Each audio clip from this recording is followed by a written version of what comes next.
하나님 말씀 봅니다. 잠언 14장입니다.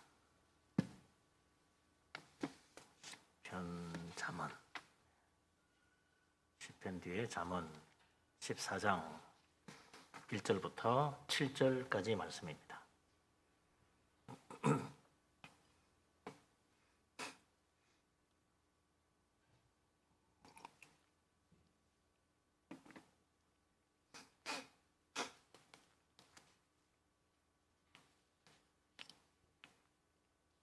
다 같이 한 목소리로 잠언 14장 1절부터 7절까지 말씀을 받들어 읽겠습니다.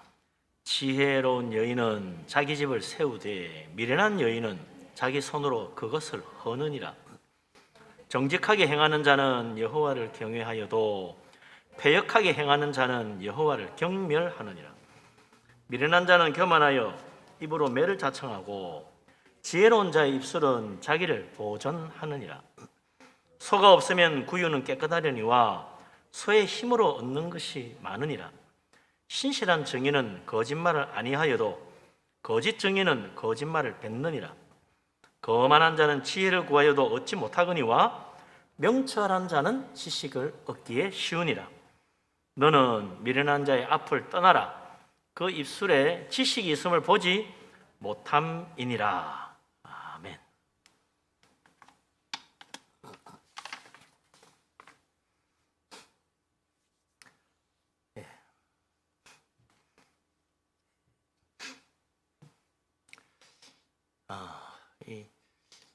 우리가 착각하는 게 몇 가지가 있는데요. 옛날 사람들은 무식하다, 무지하다, 비과학적이다 이렇게 생각하기 쉽습니다. 옛날 사람들은 아주 그냥 아는 게 없고 무식해서 그냥 함부로 행동하고 또 과학적으로도 아주 무지하기 때문에 비과학적으로 살았다. 그리고 아주 더럽고 비위생적일 것이다. 그뿐만 아니라 사회적으로도 아주 무질서하고 특히 더 이 노예나 이런 것이 있으니까 여자도 무시하고 여자를 천대하고 그랬을 것이다. 이렇게 착각하는 경우가 많아요. 그렇지 않습니다. 고대 사회에도 아주 사람들이 깨끗하게 정결하게 사는 사람들이 시대가 많았고 그런 사람들이 많고 또 아주 과학적으로 논리적으로 우리가 지금 봐도 너무나 놀라울 정도로 과학적으로 또 위생적으로 그렇게 사는 것들이 많아요. 또 고대 우리는 생각할 때 옛날엔 다 여자들 무시했을 거라. 고대에는 아주 얼마나 무시했을까. 그렇지 않아요. 솔로몬 시대가 지금으로부터 3,000년 전입니다. 3,000년 전. 그러면 고조선 시대 아니에요? 삼국시대 이전이에요. 그런데 솔로몬이 하는 말을 들어보면 그 옛날에도 여자의 역할이 얼마나 중요한지 그걸 강조하는 걸 여러 번 볼 수 있습니다. 솔로몬은 여자를 소중히 여기고 지혜로운 여자, 정말 좋은 여자를 얻어야 한다. 그렇게 말합니다. 남자나 여자나 마찬가지죠. 여자도 지혜로운 남자, 정말 좋은 남자 얻어야지. 아이고 흉악한 사람 만났다가 정말 인생 낭패당하는 거 아닙니까? 그래서 이 지혜롭고 좋은 배우자를 맞이하는 건 하나님 복이라 그랬다. 그래서 잠언 18장 22절에 뭐라 그랬냐면 아내를 얻는 자는 여호와께 복받은 자라. 거꾸로도 마찬가지죠. 정말 좋은 남편 얻은 자는 여호와께 복받은 자다. 얼마나 이 배우자를 선택하는 게 중요한 일이냐 그걸 이야기하고 있는 거죠. 오늘 말씀도 그래요. 좋은 아내, 좋은 배우자 얻는 것이 얼마나 내 인생에 중요한가. 이게 인생의 성패를 가름한다. 그게 이제 잠언 14장 1절이죠. 오늘 읽은 말씀 제일 첫 번째 절 다시 한번 보십시다. 솔로몬이 뭐라 그랬나 같이 읽습니다. 무릇 지혜로운 여인은 그 집을 세우되 미련한 여인은 자기 손으로 그것을 허느니라. 아멘. 집안이 잘 되려면 남자나 여자나 다 성실하고 부지런해야지. 안 그래요? 남자도 열심히 나가서 일해야 되고 여자도 집안에서 부지런히 살림살이 잘해야죠. 그래야 풍요로운 가정이 되고 걱정 없이 살 수가 있지. 밖에서 아무리 잘 벌어봐도 안에서 관리 잘못하면 밑 빠진 독입니다. 또 안에서 아무리 관리 잘해도 밖에 나가서 엉망진창하면요, 그건 뭐 아무리 좋은 재물 많이 쌓아놔도 다 끝이 없어요. 다 나가버린다. 그러니 안팎이 잘해야 돼.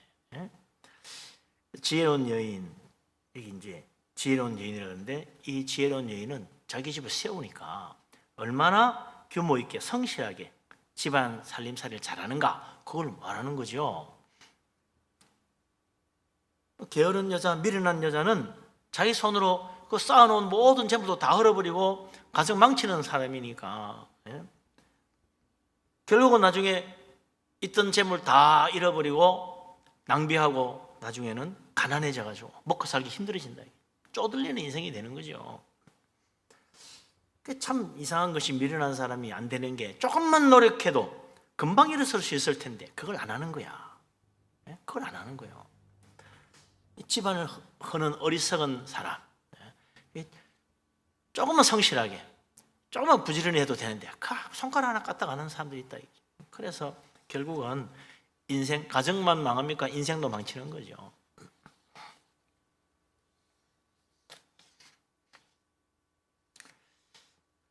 이런 그 아내나 남편이나 정말 지혜롭게 부지런히 해야 되는데, 그래서 잠언 31장에 보면 현숙한 여인을 어디서 얻겠느냐. 그런데 그 현숙한 여인이라는 게 뭐냐? 우리는 현숙한 여인 그러면 요조숙녀 같은 사람, 참 얌전하고 뭐 착하고 이렇게 생각하는데, 잠언 31장 여기 보면 안 그래요. 부지런한 여자, 밤낮 쉬지 않고 열심히 일하는 사람, 하나님 경외하는 여자가 칭찬받는다 그랬어요. 이 부지런하고 성실한 거하고 하나님 경외하는 믿음하고 연관지어져 있다는 겁니다. 하나님 경외하는 사람은 평소에도 자기 맡은 일을 잘하고 살림살이도 잘 규모 있게 풍족하게 해서 가족들이 걱정 없이 먹고 살 수 있도록 잘 평소에 살피는 거죠. 철따라 옷 맞추어 놓고 먹을거리 잘 마련해 가지고 아무 걱정 없이 살 수 있도록 만드는, 이게 현숙한 여인, 여호와 경외하는 여자가 그렇다. 남자나 여자나 마찬가지다. 아니 그게 어떻게 그럴까? 참 이 성경에 보면 그래서 좋은 아내 얻으려고 말이죠, 애쓰는 것들이 종종 나와요. 아브라함과 사라가 하나뿐인 아들 이삭을 낳아가 잘 키웠는데 나이 40이 돼도 장가를 못 가고 있어. 그도 그럴 것이, 그건 뭐 이삭의 짝이 될 만한 여자가 있어야 말이지.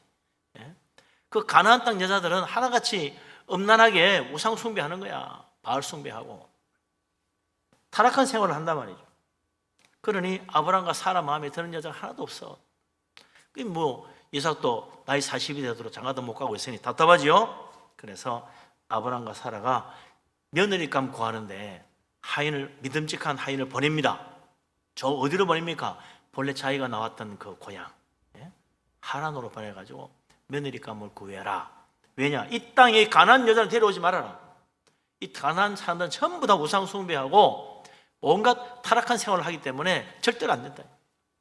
그래도 여호와 하나님 신앙을 이해할 수 있고 하나님 그래도 알고 있는 하나님 땅에 있는 우리 가족 집안 사람들에 가면 그게 믿음 좋은 사람이 있을 것이다. 나도 본래 거기서 나왔으니 그 여호와 하나님 믿는 믿음으로 따라가지고 그 조카 롯도 내 따라 같이 왔었지 않냐. 그러니 거기에 뭔가 하나님 믿는 신실한 믿음의 여자가 있을 것이다. 그래 가가지고 구해온 여자가 리브가 아닙니까? 그래서 그 리브가가 하나님의 뜻으로 정해진 거라면 내가 믿고 따라가겠습니다. 이 리브가의 믿음이에요. 보지도 못한 남자, 알지도 못하는 동네, 거기 가서 어떡하라고? 잘못되면 어떡하려고? 인생을 거는 중요한 문제인데 리브가는 하나님의 인도하심이었다면 믿고 따르겠다는 거예요. 야, 참 얼마나 놀라운 믿음입니까? 그래서 가서 이삭과 결혼해서 참 행복한 가정을 이루었는데, 성경에 나오는 믿음의 부부 가운데 가장 행복하게, 가장 화목하게 지낸 부부가 이삭과 리브가다. 믿음의 부부로 만났으니 그런 거죠. 믿음의 아내를 맞이하기를 위해서 오랫동안 기도하며 기다린 이삭. 근처에 수많은 좋은 여자 많이 있어요. 근데 안 해. 왜? 믿음의 여자를 구하고 싶어가지고. 그리고는 아브라함과 이삭이 결국 멀리서 구했는데 그 정말 하나님 믿는 믿음 하나 때문에 하나님 인도하심 믿고 따라온 그 리브가 둘이 딱 만나니까 천생연분이야. 정말 믿음이 찰떡궁합이라. 예? 그래가지고 너무너무 잘 사는 거예요. 그래서 한 번도 제대로 다툰 적이 없어요. 이건 싸우고 난리가 날 것 같은 일도 안 싸우는 거예요. 그게 리브가와 이삭이라. 참 하나님의 뜻이다. 그러면 그 끝이야 그냥. 예, 하나님의 본래 계획이. 그럼 더 이상 싸울 것도 없어. 그거 하나님 뜻인데 뭐. 에서와 야곱 문제도 그렇죠. 이삭과 리브가가 또 자식을 낳았는데 쌍둥이를 낳았어. 에서와 야곱을 낳았어. 근데 장성해가지고 이제 보니까 에서는 워낙 활달한 사람이야. 뭐 그런 거 안 따져. 그래서 뭐 가나안 땅 여자하고 결혼해서 그게 뭐 그래 중요합니까? 사람 좋으면 되지. 근데 가나안 여자들은 우상 숭배하고 엄란하고 타락한 생활을 한다. 그러니까 이삭이 보니까 속이 상해 죽겠어. 마음에 안 들어. 하나님 믿지 않아. 얼마나 속상해. 우상 숭배하러 다니고.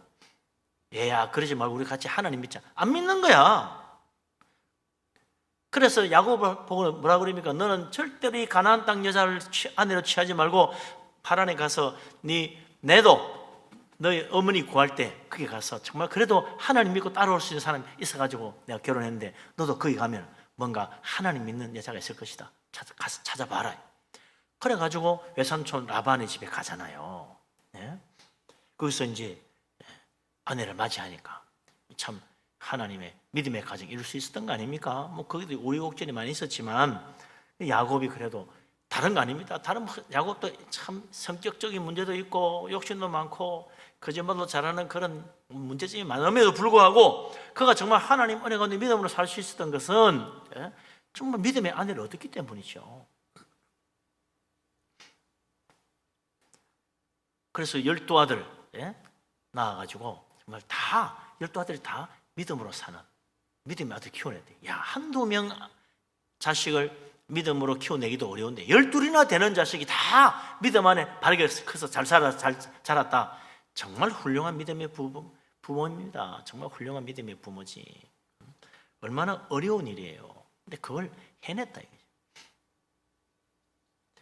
오늘 우리가 정말 나 하나 믿음으로 살기도 쉽지 않지만 우리 가족, 부부와 함께 하나님 섬기고 믿음으로 예배하고 말이죠. 주님 섬길 수 있다면 얼마나 큰 축복이에요. 그리고 더 참 우리가 기도해야 될 문제는 자식 내 마음대로 안 된다지만 하나님 뜻대로 되는 거 아니에요. 하나님께 맡기고 기도해야 된다. 정말 내 뜻대로 안 가고 엉뚱한 일 가고 정말 속상하고 애먹여도 하나님께 기도해야 됩니다. 하나님께 맡겨야 된다. 하나님 정말 믿음을 이어받고 믿음의 길 가게 해주십시오. 지금 어릴 때 말은 잘 듣지 커가지고 머리 좀 굵어지고 나면 부모 말 안 듣고 하는 게 얼마나 많아요. 기도해야 됩니다. 하나님께 맡기고. 그래서 우리 자녀들도 믿음의 배우자 만나서 믿음의 가정 잘 이루어서 지금까지 잘 키워놨는데 엉뚱한 여자 만나고 엉뚱한 남자 만나가지고 교회 버리고 하나님 모른다 그러고 나가버리면 어떡합니까? 우리 자녀들까지도 정말 믿음의 가정, 정말 우리 믿음의 가정을 세울 수 있는 배우자를 맞이하는 그런 자녀가 될 수 있도록 정말 기도하는 가운데 응답받는 복된 사람 되시기를 주의 이름으로 축복합니다. 아멘. 자, 그러면 여호와를 경외하는 지혜로운 사람. 어떤 사람이 그런 사람일까? 이거 쉽게 뭐 앞에서 예 믿겠습니다 했는데 나중에 안 믿는 사람 있잖아요. 장가가고 시집 가려고 예 앞으로 잘 믿겠습니다 했는데 결혼하고는 안 믿는 사람 많아. 아이고 저 사람은 정말 성실하고 믿음 좋은 사람일 거야 하고 딱 같이 일을 시작했는데 엉뚱한 짓 하는 사람도 있고요. 어떤 사람이 하나님을 경외하는 진짜 성실하고 지혜로운 사람인가? 2절에 나와 있습니다. 2절 솔로몬이 하는 말을 읽어봅시다. 2절 같이 읽습니다. 정직하게 행하는 자는 여호와를 경외하여도 패역하게 행하는 자는 여호와를 경멸히 여기느니라. 아멘. 여호와를 경외하는 믿음을 가진 사람하고 하나님 경멸히 여기고 하나님 무시하는 사람하고 그게 믿음의 차이로 끝나는 게 아니고 그 사람의 성품과 성실함까지 다 포함하고 있다. 그 이야기를 하는 거죠. 여호와를 경외하는 믿음을 가진 사람은 여기 보면 정직한 사람, 진실한 사람이다. 하나님을 두려워할 줄 아는 사람은 정직하고 진실하다. 왜 그러냐? 하나님 경외하는 믿음은요, 거짓을 할 수가 없어. 하나님 다 보고 계시는데 어떻게 거짓을 행하겠어요? 그래서 성실할 수밖에 없는 거지. 과연 우리가 잘 아는 요셉이 애굽에 가서 노예였지만은 얼마나 성실히 일합니까? 하나님과 늘 함께 하는 거야. 하나님 경외하는 믿음을 가진 사람이라. 그러니 노예였지만 주인의 그 일을 하는데도 성실하게 하는 거예요. 그러니까 주인이, 야, 노예 중에 이렇게 성실하게 하는 사람 누가 있냐? 너밖에 없구나. 네가 우리 집안 모든 살림살이 다 책임져라. 가정 총무로 삼아가 다 맡겼잖아요. 다 맡겼어. 그러니 더 잘 되네. 얼마나 좋아요. 주인이 얼마나 신임합니까? 이게 감옥 가서도 그랬어. 억울한 놈이 쓰고 감옥 갔는데 거기서도 죄수라 그러면 이제 인생 끝판이에요. 예? 인생 막장이잖아. 자기 마음대로야. 법이 어디 있어? 예? 주먹이 제일이고. 그런 세상인데 그 감옥에 가서도 성실하게 진실하게 행하는 사람 요셉밖에 없어. 그러니까 간수장이, 야, 요셉 저 참 희한한 사람이다. 어떻게 감옥에다 저렇게 성실하게 일할까? 그래서 모든 감옥 일을 그 요셉에게 다 맡겼다는 거 아니에요. 하나 둘 맡겨보니까 뭐 너무 잘하네. 성실하고 정직하니까 다 맡긴 거지. 그게 나중에 어떻게 돼요? 바로의 꿈을 해석해주고 애굽의 총리가 됐어. 나라가 가뭄에 망할 수 있는 상황에서 나라를 구합니다. 왜? 성실하니까, 진실하니까. 세상에 나라의 국가를 맡았다. 이야, 돈 빼먹기 얼마나 좋아요. 도둑놈들 사기꾼들은 다 거기 다 들어붙습니다. 어떡하지? 그런 데 가서 한 자리에 앉아야 빼먹지. 사기꾼들은요, 다 돈 모이는 자리에 가서 앉으려고 그래. 그런 자리에 그냥 눈독 들어가 어떻게 하든지 들어가려고 그래요. 그래가 그 돈 빼먹는다고, 사기꾼들.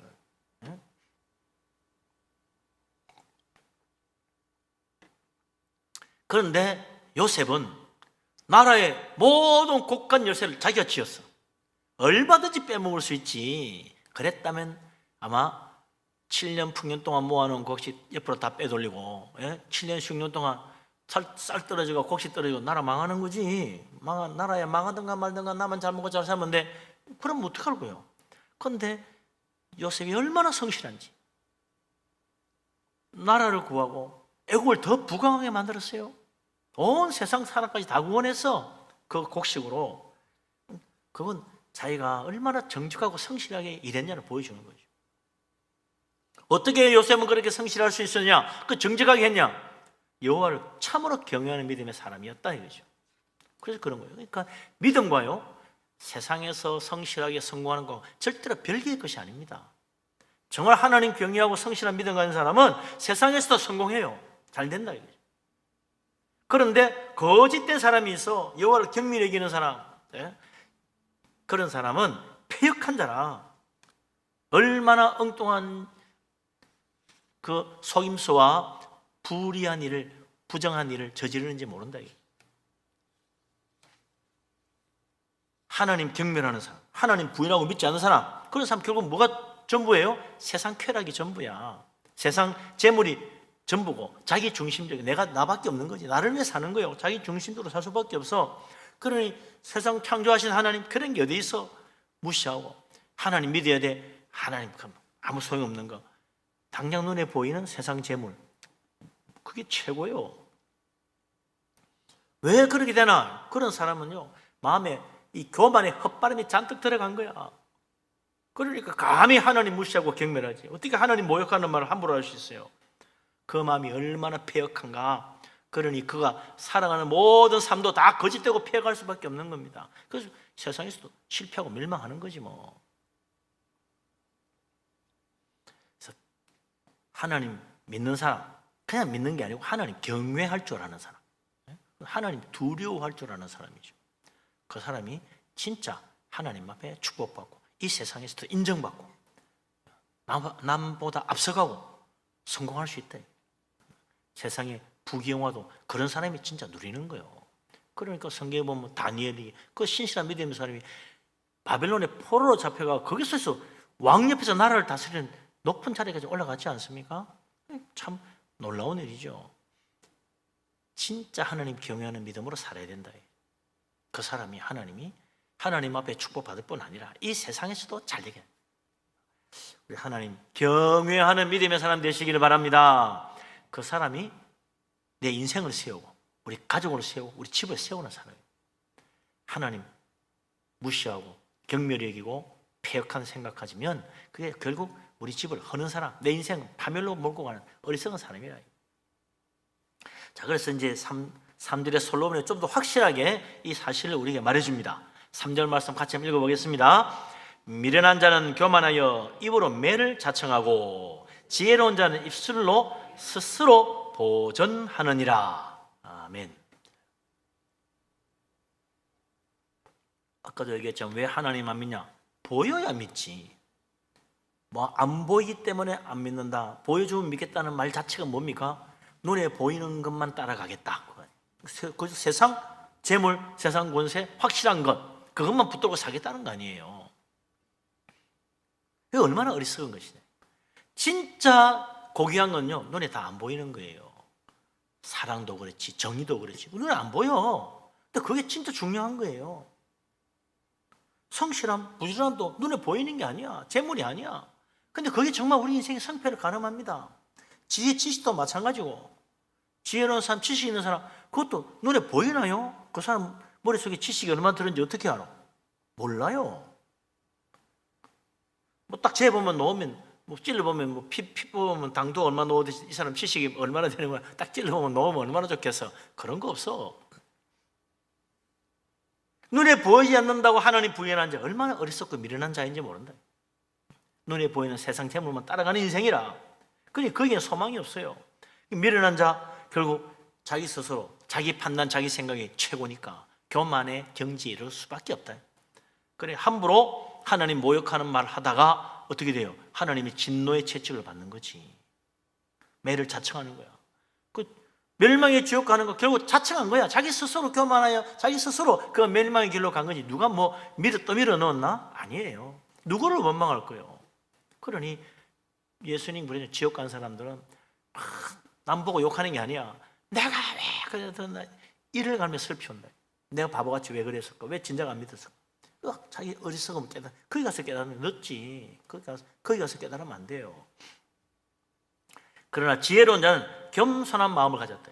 하나님 경외하는 믿음을 가진 사람은 딱 겸손한 사람일 수밖에 없습니다. 자기를 낮추고 하나님 높여 하나님 경외하지. 내 잘났다 그러면 하나님 더 우습게 여기는 거죠. 그런 사람들은 성경을 봐도 그 말씀 앞에 겸손히 서지 않고 교만한 마음으로 성경을 내려보니까 아이고 뭐 뻔한 이야기만 적어놨네, 말도 안 되는 소리만 있네, 다 믿을 거 하나도 없네, 그렇게밖에 안 보이는 거지. 교만한 사람 눈에는 하나님의 음성이 안 들립니다. 겸손한 사람에게 하나님의 손길이 보이고 이 성경 속에서 나에게 말씀하시는 하나님의 놀라운 은혜의 음성이 들리는 거예요.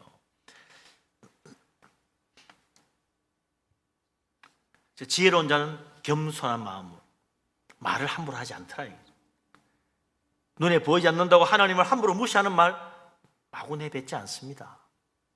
잘 살펴서 참 하나님 앞에 말할 때는 조심스럽게 정말 믿음으로 살아가니 마침내 구원의 은혜와 축복을 받게 된다. 하나님의 은혜를 받는 거죠.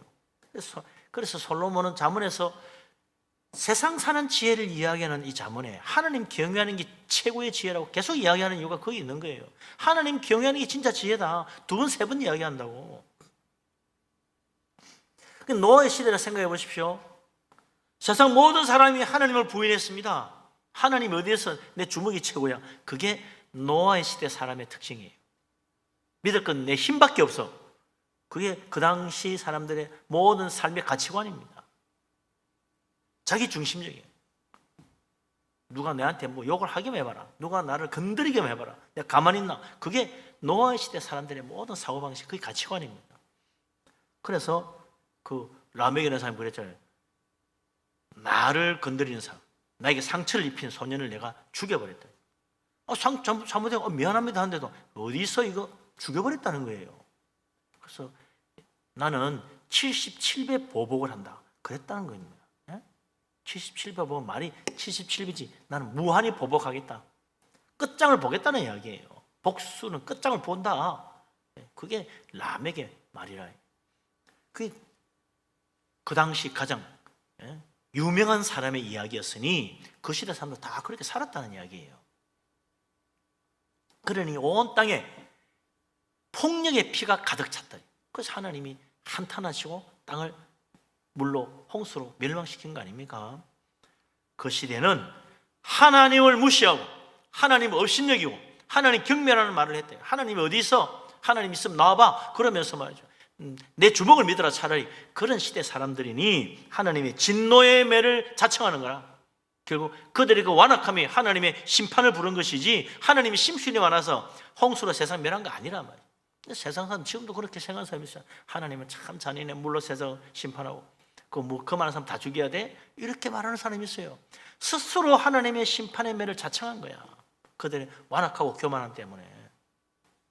그러나 그런 중에도 믿음으로 하나님 경유했던 노아만은 하나님의 은총을 받았다 그랬어요. 하나님의 특별한 사랑을 받았어. 그래서 하나님이 그를 어렵게 여기시고 방주를 예배하게 해가지고 노아만 아니라 그 가족까지 다 구원했잖아요. 얼마나 놀라운 축복입니까? 하나님이 어디 있냐? 천국이 어디 있냐? 지옥 같은 게 어디 있어? 함부로 말하면 안 됩니다. 가보지도 않고 없다 있다 함부로 말하면 안 되지. 아직 끝도 안 난 판에 뭐가 자기가 다 아는 것처럼 이야기합니까? 정말 내일 일도 모르는 게 우리 인생이고 한치 앞도 모르는 게 우리 인생인데 어디 감히 세상 끝날을 논할 수 있어요? 내 마음속도 모르는 게 우리 인생이잖아요. 그래서 10길 우물 속은 알아도 한 길 사람 속은 모른다고. 옛날부터 촉담도 있는데 겸손해야지. 내 속도 모르면서 어떻게 하나님이 있다 없다를 함부로 판단합니까? 얼마나 교만하면 그런 소리 하느냐 말이죠. 겸손해야 돼요. 나는 참 내 마음속도 제대로 모르는 어리석은 인생이다. 얼마나 모르느냐? 예레미야 어렸잖아요. 이 세상에 만물보다 거짓되고 부패한 것은 마음이라고 그랬어요. 그런데 누가 아느냐? 아무도 모른다 그랬어요. 내 마음이 얼마나 거짓되고 부패한지 아무도 모른다. 왜? 사람들 다 자기가 어려운 줄 알아. 자기가 옳은 줄 알고 자기는 깨끗한 줄 알아요. 근데 내가 더러운 거야. 내가 부패하고 내가 죄악되고 내 속이 온갖 죄악으로 가득 차 있어. 근데 그걸 모르는 거예요. 나는 깨끗해, 나는 진실해, 나는 정직해. 나 다른 사람 왜 저 모양이지? 사실은 내가 문제라. 그래서 정말 겸손하게 믿음 안에 서는 사람은 회개할 것이 남에게 있지 않고 누구에게 있어요? 나에게 있다는 걸 깨닫는 거다. 그게 믿음의 사람. 회개할 것이 나에게 있구나. 저 사람이 문제가 아니고 내가 문제구나. 그거 깨닫는 게 그게 믿음의 사람이에요. 그게 겸손한 사람. 그 사람 축복받는 거예요. 두려운 마음으로 하나님 앞에 겸손히 엎드리는 사람이 복 있는 사람. 그런 사람이 내 집을 세우고 내 인생을 세우는 사람이에요. 그렇지 않은 사람은 스스로 자기 집을 헐고 자기 인생을 망치는 사람이에요. 어리석은 사람이에요. 하나님 경외하는 믿음으로 겸손하게 하나님 앞에 엎드릴 수 있는 믿음의 사람 되시기를 바랍니다. 아멘. 자, 근데 좀 재밌는 이야기가 그 다음에 나오는데 요즘 애완동물 많이 키우죠. 개, 고양이 너무 흔해요. 그러다 보니까 특별한 거 키우는 사람이 나와. 키우는데 뱀을 키우네. 아니 무슨 뱀을 개구리를 키우는 사람이 있어. 개구리가 무서워도 개구리를 키우나. 도마뱀도 키우는데 심지어는 저 외국에서 수입하면 이구아나 도마뱀 이만하고 키우는 사람도 있더라고. 재밌게 생겼잖아요. 특별하게 생긴 그거 키우는 거야. 아이고 참 별 사람 다 있다. 네? 별 사람 다 있다. 그런데 이런 애완동물을 키우는 사람은요 부지런해야 돼요. 먹이도 잘 갖다 줘야 되고 그 청소도 우리나 사는 곳에 청소도 부지런해야 돼요. 또 아무데나 그냥 함부로 배변을 갈리고 놓으면 그 빨리 잘 치우고 깨끗하게 해야지. 안 그러면 집안에 냄새 막 얼마나 더러운지 몰라요. 잠자리나 먹이를 잘 돌봐주지 않으면 병들거나 금방 죽어버립니다. 신경 쓰고 정말 사람 애 하나 키우는 거 이상으로 정성을 들여야 돼요. 그럼 애완동물 키우면 정서에 좋다 그래가지고 요즘 집집에 애 있는 집마다 전부 다 개고양이 키우는데 그만큼 정성 들여야 돼. 근데 그렇게는 안 하고 그냥 하니까 집에 가면 막 냄새 나고 엉망인 집들이 많죠. 근데 솔로몬이 이 문제에 대해서 우리에게 중요한 교훈을 주는 말씀을 합니다. 애완동물은 아니지만 동물 키우는 문제에 대해 4절 같이 한번 읽어봅시다. 4절 말씀. 소가 없으면 구유는 깨끗하려니와 소의 힘으로 얻는 것이 많으니라. 아멘. 참 재미있는 속담이죠. 아마 이게 이제 속담을 그대로 가져온 것 같아. 과거 농경 사회에서 없어서는 안 되는 게 소입니다. 옛날 우리나라 농사 많이 집집 농사 지을 때 집집이 다 소가 있었잖아요. 시골 가면 다 집집에 소가 있어서 지금은 이제 뭐 다 뭐 농기구로 다 농사하니까 소 키우는 사람 별로 없는데 그래도 이제 소 가지고 하는 사람 기계로 지을 수 없는 그런 어떤 소매 산골 이런 데 지금 소를 가지고 농사 짓는 사람도 있죠. 소가 얼마나 중요한지 몰라요. 옛날에는 진짜 트랙터도 없고 다른 거 없으니 소가 제일이라. 소가 있어야 논밭을 제대로 갈아가지고 농사를 잘 지을 수 있죠. 소 없이는 농사 못 짓는다 말이죠. 그뿐입니까? 소가 힘이 얼마나 좋은지. 소가 끄는 수레에다가 물건을 잔뜩 실어가면은 뭐 얼마든지 실어가. 소 한 마리가 뭐 진짜 트럭 한 대만큼 실어가요. 그러니 이거 소가 모든 생활하는데 더없이 필요한 거지. 그런데 그 소의 이런 모든 힘을 이용해서 논밭 농사도 짓고 또 짐도 옮기고 다 크게 이익을 보려면 소를 잘 키워줘야 돼. 그렇죠? 외양간도 깨끗하게 늘 청소하고 소 여물도 부지런히 만들어가지고 꾸준하게 잘 공급해줘야지. 맛있게 해줘야 소가 잘 먹고 힘을 내지. 이거 뭐 어디 썩은 먹이고 말이죠. 외양간도 더럽게 놓으면 병들어 죽는다고. 소 한 마리가 얼마나 비싼데 또 병들어 죽으면 어떡해요. 소 힘이 좋아서 부리면 너무나 편리하고 좋은데 소 먹이를 해결하고 외양간 관리 잘하려면 부지런해야 돼. 여기 참 상반되지요. 편리하고 싶어서 소를 키우는데 부지런하지 않으면 안 된다. 소 뒷바라지를 잘해줘야 돼. 소가 없어지면 외양간 청소할 필요도 없고 소 여물 구하러 갈 필요도 없고 너무 편하고 좋을 것 같아. 그런데 소가 없어지고 나니 당장에 어이구 논밭은 누가 갈고 이 무거운 짐 어떻게 나르지? 일일이 어깨 다 지게다 짊어지고 날라야 되네. 죽을 고생이지. 세상 모든 게요 다 그래 이중성이 있는 거예요. 있으면 이익을 주지만 없으면 불편해짐. 감수를 해야 된다. 없으면 편할 것 같은데 그만큼 또 다른 불편을 감수해야 돼요. 그래서 구태여 소를 키우는 이유는 소를 먹이고 키우려면 힘들지만 그 소 때문에 얻는 이익이 더 크니까 소를 키우는 거 아니겠어요? 소만 그런가요? 우리 생활은 다 마찬가지야.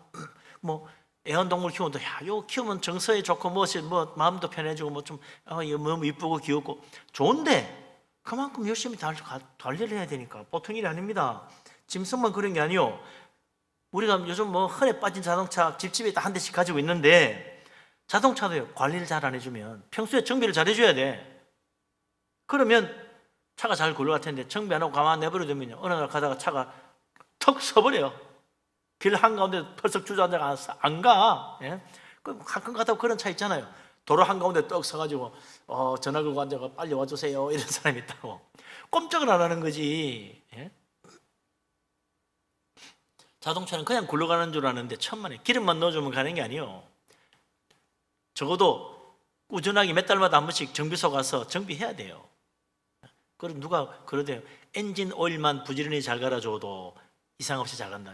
엔진 오일 갈 때 다 다른 것도 같이 보니까 그때 문제가 있으면 아이고 이거 타이어 갈아야 되겠는데요. 아이고 이거 뭐 다른 뭐 기아도 좀 손을 봐야 되겠는데요. 무슨 기름 더 들어가야 되는데 하지. 엔진 오일 갈 때 그것만 딱딱 해가지고 뭐 요즘은 한 7, 8천 킬로 뛰면은 이제 엔진 오일 갈잖아요. 그거 딱딱 기록했다가 그것만 잘해도 문제없이 잘 가요. 근데 그것도 관리 안 하는 거야. 어떤 사람은 차 받자마자 한 번도 관리 안 하고 있다가 1년도 안 돼가 차 다 망가지가 폐차시키는 사람이 있다고 그러더라고. 관리하는 줄 이거 왜 관리 안 했어요? 관리해야 되는 거예요? 그런 사람은 그냥 타고 다니면 되는 줄 아는 거야. 자동차가 없으면 보험료도 안 들어가, 기름값도 안 들어가. 얼마나 좋아요. 정비하는데 괜히 신경 쓸 것도 없어. 편할 것 같지만 자동차가 주는 편리함이 얼마나 많은지 모른다 이게. 부지런해야 돼. 그만큼 관리하는 게 부지런한 마음이시네. 그래서 세상에서 성공하는 사람들 평소에 그 사람들 특징이요. 거의 공통점이 시간 관리 잘합니다. 헛되이 시간 보내지 않아요. 성공한 사람 대부분이 그래. 대충 사는 사람 치고 성공한 사람 없습니다. 더구나 자기가 하는 일 연구를 하고 공부를 해가지고 그 방면에 실력을 쌓아요. 그래서 그 일에 성공하지, 그냥 대충 해가 성공하는 법이 없어. 요리 하나 만드는 것도 보면 한번 보니까요, 성공한 사람도 보니까 얼마나 연구를 많이 한 줄 몰라. 이렇게 어떻게 맛있게 하려고 별별 거 다 넣어보고 별별 요리법 다 해가지고 마침내 맛있는 거, 야 이건 좀, 야 이거 진짜 맛있네. 너도 나도 와서 먹는 거야. 예? 그러니까 성공하는 거죠. 대충 버려가지고 만들어가지고 뭐 돈 벌지, 그런 사람은 반드시 망합니다. 반드시. 스스로 연구하고 노력해서 정말 좋은 품질을 만들어내야 성공하는 거지. 그래서 성공하는 사람은 대부분 다 부지런한 사람, 성실한 사람이지. 절대로 게으르고 미련한 자가 성공하는 법이 없다. 신앙생활도 마찬가지요. 예수 믿고 천국 가는 사람 다 부지런히 성수주의를 하는 사람이지. 성경도 열심히 읽고 기도도 하는 사람이지. 뭐 교회 가서 예배하면 턱 보고 그냥 폰만 잡고 왔다 갔다 하고, 오늘 아예 뭐 힘들고 바쁘면 교회 빠지고, 자꾸 그러면요, 그 믿음이 제대로 될 리가 있나요? 그러다가 믿음이 바닥 나가지고 천국 문턱에서 떨어질 수도 있다니까. 성수주의, 성경 통독, 기도 생활 잘 하려면 신앙생활도 부지런히 해야 되는 거예요. 그래 하나님 기뻐하시지. 또 더 나아가서 교회 봉사도 하고 헌신하고, 그래야 더 믿음이 더 큰 축복 받죠. 달란트 비워서 그럴 수 있는 거 아닙니까? 2달란트, 1달란트, 5달란트 나눠줬는데 2달란트, 5달란트 받은 사람 즉시 가서 일하여 2배를 남겼다. 즉시 가서 일했어. 부지런한 사람들이요. 근데 1달란트 받은 사람은 그냥 땅속에 묻어놨어. 그리고 주일날 그대로 돌리죠. 게으른 사람이지. 그리고 엉뚱한 소리 하는 거요. 주인이 뭐 우리 주인은 완악하여 뭐 없는 데서 거두는 사람이라 내가 혹시라도 잘못될까 봐 땅에 묻어놨다 그대로 돌려드립니다. 말이 이건 변명이지. 그러라고 줬나? 가지고 뭐든가 잘해보라고 줬지. 우리 믿음의 사람들은요, 하나님이 주신 사명을 기억해야 돼요. 하나님 나에게 주신 은사가 무엇이고 하나님 나에게 뭘 하라고 하시는가. 내가 우리 가정에서, 내 일터에서, 우리 교회에서 내가 하나님 무슨 일을 하라고 나를 이곳에 보냈을까 생각해야 돼요. 그냥 다니다 보니 뭐 가까운 데 분위기에 왔습니다, 이게 아니에요. 하나님 우리 보낸 데는 하나님 이 교회 통해 하라는 일이 있다. 섬기고 봉사하는 이 계획이 있는 거예요. 이걸 통해서 하나님 축복받고 상급 받으라고 여기 보낸 거예요. 가정도 마찬가지고, 내가 어쩌다 보니 사람 만나가지고 뭐 애 놓고 사는구나, 그게 아닙니다. 하나님이 나를 우리 가정에 보낸 것은 하나님의 뜻과 계획이 있는 거예요. 여기서 하나님이 나 이루고자 하시는 뜻이 있고, 아무리 힘들고 그걸 내가 어떻게 이겨나가서 하나님 기뻐하는 좋은 열매를 맺을까? 받은 바 달라 2배를 남겨서 하나님 기쁘시게 할까? 그거 생각해야지. 직장생활도 마찬가지고, 아이고 뭐 교회 가서 기도만 열심히 하면 되지, 뭐 직장 가서 대충 먹고 사는 거니까 그건 대충 해. 그러면 하나님 기뻐하지 않아요. 하나님 왜 나를 이 직장에서 일하게 하시는가 생각해야지.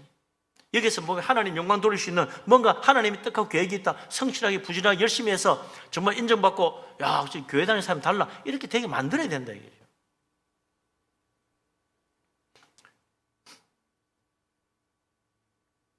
그런 사람이 결국 천국에서도 하나님이 상급 주시고, 그런 사람 이 땅에서도 잘되고 성공하고 축복받는 거예요.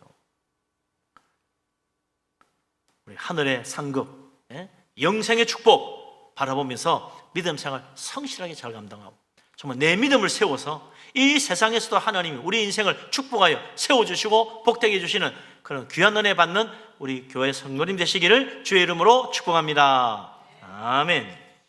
자, 마지막으로 이제 솔로몬이 우리에게 권면을 해주는데, 하나님 알고 믿음으로 사는 지혜, 천국 가는 영생의 축복 받는 것, 이거 그냥 어떻게 해야, 그냥 되는 게 아니라 어떻게 해야 되는가. 아까도 얘기했지만 믿음 생활과 세상 사회 생활이 별개의 것이 아니다. 딱 연결되어 있다. 그래서 영적으로 축복받고 성령 충만하게 사는 것과 이 세상에서 성공하고 풍족한 생활을 누리는 것과 이게 딱 연결되어 있어요. 그럼 어떻게 하는 것이 정말 그런 축복을 누릴 수 있는가? 솔로몬의 권면 한번 들어보자 이거죠. 마지막 6절 7절입니다. 같이 읽겠습니다. 거만한 자는 지혜를 구하여도 얻지 못하거니와 명철한 자는 지식 얻기가 쉬우니라. 너는 미련한 자의 앞을 떠나라. 그 입술에 지식이 있음을 보지 못함이니라. 아멘. 어떤 사람이 거만한 자요? 하나님 없다고 말하는 사람이 거만한 사람이지. 하나님 경멸하는 사람이 교만하고 거만한 사람입니다. 하나님 무시하는 말 함부로 하는 사람, 저 사람 거만하구나. 조심해. 그 사람 가까이 하지 말아라. 배울 게 없다. 미련한 자의 앞을 떠나라. 그 입에 지식이 있음을 보지 못하면 그 가봐야 배울 거 없다. 누구한테 가야 배울 게 있어요? 믿음 좋은 사람, 하나님 경외하는 사람, 그 명철한 사람이지. 눈에 보이지 않는 하나님을 아는 거 얼마나 명철이에요. 하나님 정말 살아계시는구나. 하나님의 사랑, 하나님의 의, 하나님의 진리, 하나님의 복음, 그걸 깨달아가 볼 줄 아는 영의 눈이 떠진 사람이요. 그러니 그런 사람 가까이 가면 놀라운 축복, 정말 믿음의 지혜, 우리가 알아야 될 정말 영적인 지식을 얻기가 쉽다. 그런 사람 가까이 가야 뭐 배울 게 있지. 어리석고 미련한 자, 하나님 무시하고 완악한 자 가까이 해봐야 세상 성공에도 도움이 안 됩니다. 하나님 경외하는 자, 하나님을 겸손하게 섬기는 자, 그 사람은 천국의 축복만 받는 게 아니라 이 세상에서 잘 된다. 그래서 하나님이 여호수아 보고 뭐라 그래요? 야, 내가 하나님 믿는 건 잘하겠는데 가나안 땅 정복 저거는 쉽지 않은데 저거 어떻게 하지? 하나님이 뭐라 그래요? 너 저 가나안 땅 정복하려면 군사 훈련을 잘 시켜야 돼. 무기도 많이 개발해. 그러지 않았어요. 모세처럼 하나님 말씀 붙들고 하나님 경외해라. 말씀대로 자로도 우르도 치지 말고 말씀대로 살아라. 그러면 내가 어디로 가든 형통하고 네가 바른 곳 다 차지하고 그 가나안 땅 정복 완벽하게 성공할 수 있다. 그랬다는 거예요. 가나안 땅 정복이라는 세상 성공이 하나님 경외하는 믿음하고 따로 떨어진 게 아니다. 그래서 하나님이 여호수아에게 뭐래요? 네가 본받고 네가 바라봐야 될 사람은 모세다. 모세가 죽고 떠났지만 너는 그 모세가 남겨놓은 걸 잘 보고 모세처럼 믿고 모세처럼 행동하면 돼. 그럼 내가 모세와 함께하여 놀라운 일들을 행한 것처럼 너와 함께하여 놀라운 일을 행하고 가나안 땅 정복하게 해주겠다. 그랬다는 거죠. 우리 하나님 오늘도 정말 그런 믿음의 사람 바라보고 믿음의 사람 사귀고 믿음의 하나님 경외할 줄 아는 믿음의 경건한 믿음의 사람, 그런 사람과 함께 가까이에서 믿음의 지혜를 배우고 성실한 지혜를 배우고, 그래서 정말 이 세상에서도 잘되고 형통하고 축복받아 성공하는, 그래서 우리 가정을 허는 자, 내 인생을 허는 자가 아니라 내 인생을 세우고 우리 가정도 세우는 축복된 사람, 우리 분이엘 교회 다 될 수 있기를 주의 이름으로 축복합니다. 아멘. 기도합니다.